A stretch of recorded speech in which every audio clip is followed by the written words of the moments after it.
अब नहीं मार वही छौरी पलायन वो करामाई छै हाकल डान अब नहीं मार वही छौरी पलायन वो करामाई छै हाकल डान ओ करामाई छै हाकल डान वो करामाई छै हाकल डान पिलाई देल कही गंगा के पहन वो करामाई छै हाकल डान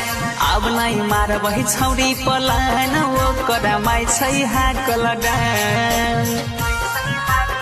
माँ सिद्धांत रिकॉर्डिंग स्टूडियो सुपौल।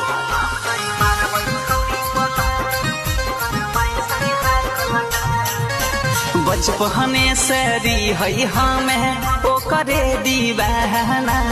अब नहीं माना नहीं दिल करे छै रे माना रे